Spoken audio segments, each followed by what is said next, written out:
This is the end of week 3 in London. It's been a continuingly amazing journey on so many levels. It's hard to describe the intensity of the effort of putting on a play, the amount of work. I remember Rudy, when he used to go to theater in New York, he said the first thing he saw when he looked at a play was how much work went into it. And I'm beginning to find what that is from the other side, looking out at the audience. It's been truly, truly wonderful. And the lessons have been coming so fast and so enormously in my life right now that it's hard to try to encapsulate it all in a talk. And it's also, just so I can be clear about this, very odd to be talking to a camera and trying to imagine, in a sense, that I'm talking to you, even though I know that I am. I like to give a talk after I've taught a class. It really brings a great deal of centering to the talk. And this is really like sitting down in a chair and just having a conversation. But there's some value in that as well, and I just want to talk to you really now more than teach. The big lesson coming to a project like this is the lesson that I think we all have to go through at various points in our lives, and it's really kind of what I call the kindergarten syndrome, the first day of class, entering into a completely new and different situation, and all of what that brings up inside us. And every human being goes through it, because when you arrive in a completely new situation without anything announcing you at all except your being, it's really fascinating to see what strategies, what techniques, what things we rely on in order to make our way into a new and unaccepting world, really. People don't know you. They don't know anything about you. They don't know your history. They don't know your story. All they know is what's in front of them. And in a way, what's in front of them is more real than anything they're going to get by learning the story. The story is fascinating, and it fills in a lot of gaps, and it makes people much more interesting and layered to us. But the immediate moment with somebody is real. You actually just get to meet a person. And if your heart is open, if your psyche is open, you really get a feeling for that person that is indelible, that is real, and that it can be colored by story, but often the story only obscures what you already know. The wonderful thing about meeting new people is that every one of you in that circumstance is as insecure as everybody else. Everyone. They all have one thing in common: they want to be liked. Everybody wants to be liked. Everyone wants to be accepted. Everyone wants to be brought into the fold. And everyone has a different way of doing that. Some people have ideas and strategies that are more effective than others. Some have no strategies at all. A lot of people flounder like mad and just try to keep finding new ways to make themselves known. I found myself walking into this situation with a role already in place. First of all, I'm the oldest guy in the room, which is, an interesting place to be. You never quite know how you got there, other than that you've been around the sun a lot of times, revolving around the Earth makes its voyage. I've had 68 turns around the sun, and it gives you a certain amount of repetitive knowledge, or knowledge of pattern, if you want to put it that way, a knowledge of how things work. Some of these people have, quite a few less moments of navigation around the sun, and they just don't have quite the same amount of skill. I have to say, though, for all the quote-unquote skill that I have, walking in that room is still uncomfortable. I also had the name immediately as the writer of this play, and that automatically set me apart and in some ways above everybody else, so that everybody starts to look at you like this rather than like that. Being looked at like that is not connection. When someone looks at you like that, they don't see you. They see their idea of you. What you want is this: direct, one-on-one. And in order to get that, you have to figure out, how do I engage these people, and how do I get them to see me rather than to see their idea of me, which is already locked in. One of my strategies, and I think it's proven to be valuable to me, is to learn everybody's name. People love to hear their name. They like to be addressed, and luckily we had a printout with everybody's picture and their name underneath, and my brain is no longer very good at holding on to things, but I just locked in and I went through and memorized all the names so that I could call everybody directly by name.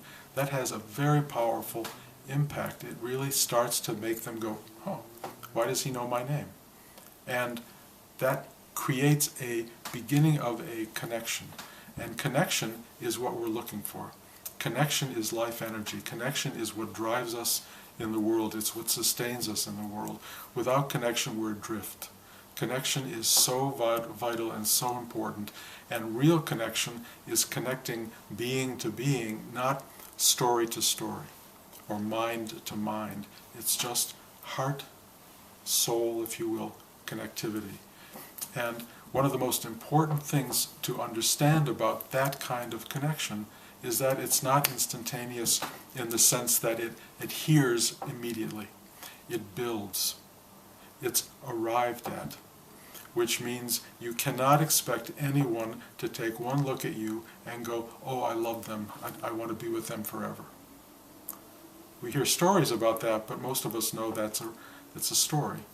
What really happens with people is a slow accretion of information, knowledge, sensibility, watching people in triangulated ways so we see them in different activities and different forms, and we start to get a sense of a build of a person, and we start to feel our way into a relationship. Spiritually speaking, when you have a deep openness and you look at anybody, you just love them. Period. You just love them. There is nothing to do. There is only connection. There is being. But if you want to, in any way, attract and initiate something, then you have to use real-world skills. Real-world skills are very interesting because they're there for a reason. The world requires us to operate under certain laws and rules. You can't just go up to somebody and say, I love you. If you want to get yourself in a lot of trouble, that's what you do. You have to demonstrate love in a very different way. It has to be not so much through what you do, but through what you emanate. How you express your truth to the world. And you have to express it in two ways. One is through honest experience, feeling love. The other is through the communicative process that the world has taught us. And both of those have to work together. Having no ability to love somebody, having no ability to feel for another person makes this very difficult. Having a lot of skills with no truth makes it very hard. Having truth and no skills, also difficult. So we need the world, and we need this deep spiritual connectivity, this openness. And then one of the big things that you realize when you're in the new class for the first day, when you're in the kindergarten, when you're in a new job, whatever it may be, is let it take its own time. There is no need to push the button. You just need to be, not do. It's really important. Being is something that spiritual practice teaches us. Being rather than doing is really one of the great unfoldings, the great awakenings that take place in people. And you understand that by simply being this well of goodwill, love, consciousness, presence, is its own attractor, if you will. It does its own thing in its own way, in its own time. It's only the ego mind that needs to rush forward. So the real skill of being the new person on the block, being the new person in the room, is stillness, confidence, presence. then utilize some of the worldly skills, which are how do I connect with another person. They're not magical. Remembering a name is a really good one. Saying hello and meaning it. Hello. Looking at people in the eye. Making a real connection. Touching. At some point you are allowed to say, hey, how you doing? And touch the shoulder, shake hand in a particular kind of way.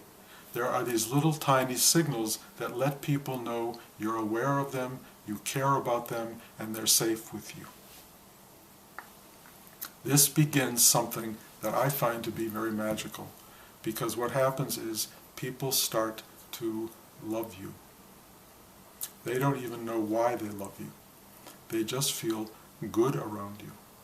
It doesn't necessarily turn into a kind of fawning over you. There's just a kind of real sweetness and kindness that starts to materialize. And what I've been experiencing in the rehearsal hall is so much love and interconnection with so many people that it's kind of overwhelming. That really you have to completely get out of the way. I will say that in the first 5 days or so, the ego, the Bruce, was present.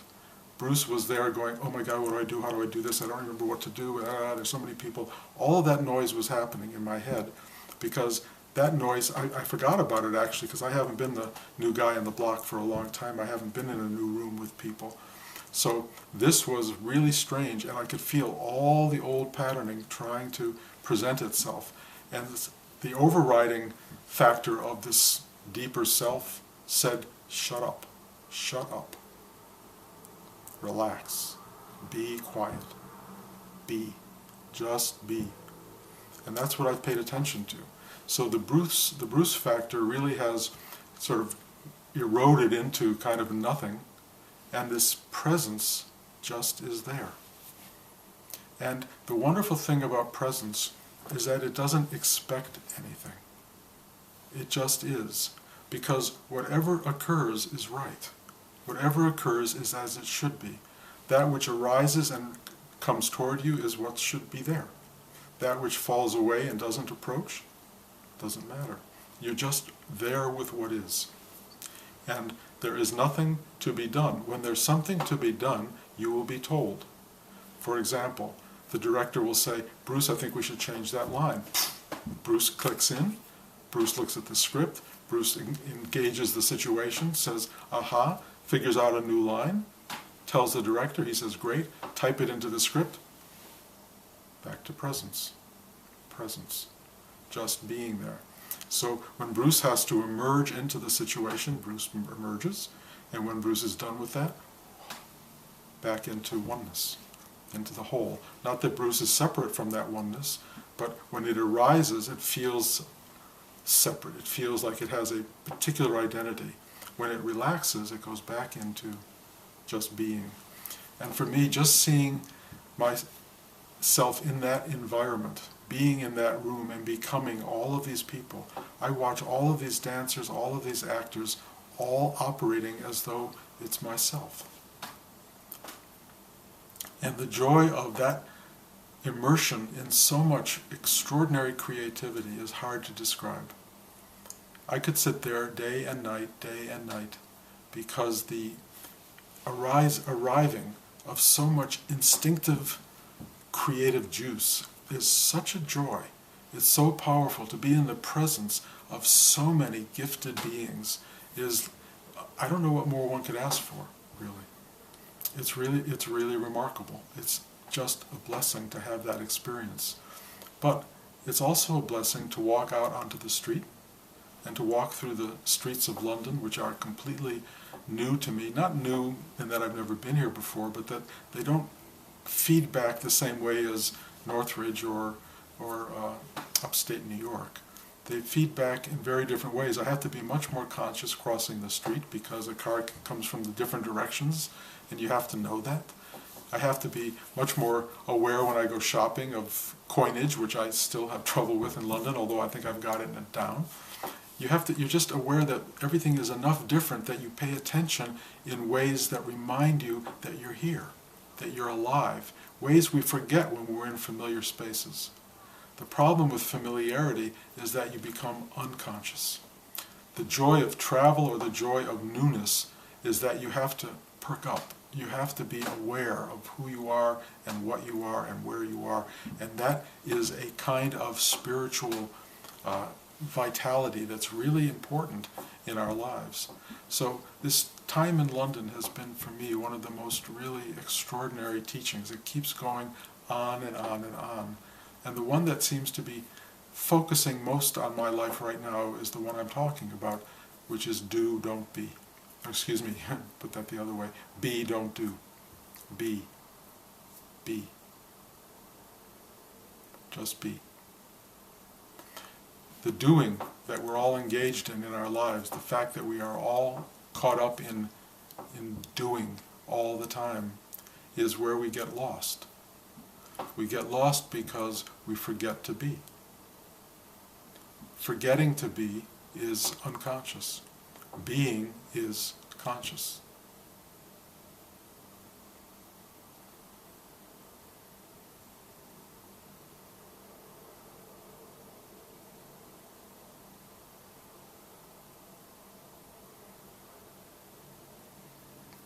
That's it. That's all it is. That little moment of discomfort you have when I stop talking is very common. Uh-oh, Batista starts, he stopped talking, he stopped engaging me. Now I have to fall back on myself. Everybody goes through that. I remember when Rudy would stop talking, when we were at the store, we would be having a conversation, and suddenly he would just go.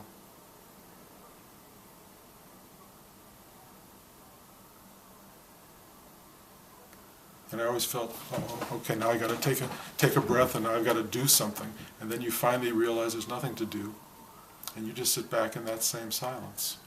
And then you just are. And then I was with Rudy. I was being with Rudy. And just now you were being with me, but really you're being with yourself. This absolute stillness.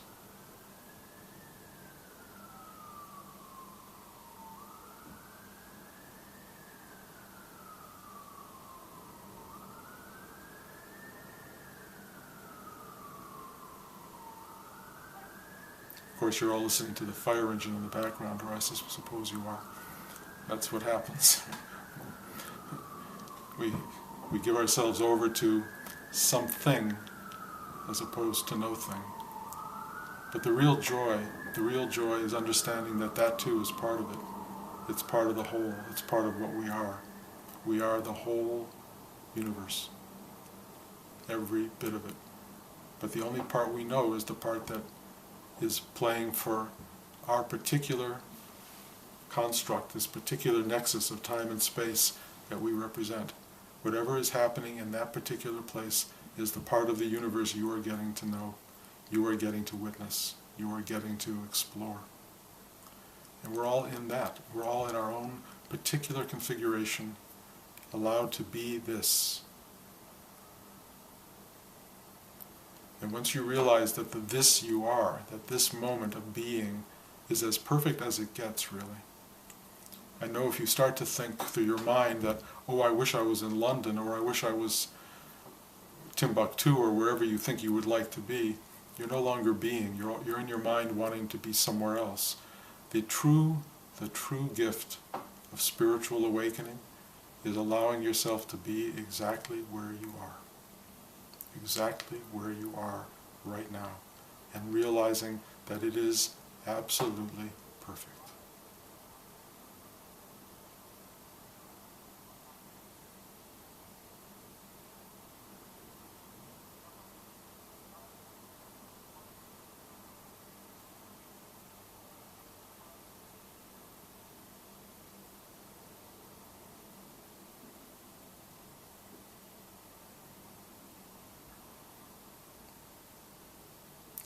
So I'm looking at you right now, and loving you right now through the lens of this camera, but I feel my way right into your heart.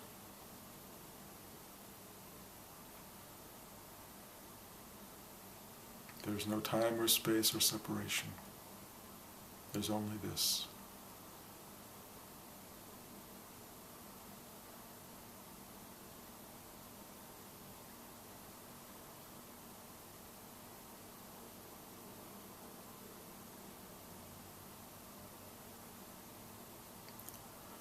So, week 3 in London. This is the lesson that seems to be presenting itself. See you at the end of this week. Love you.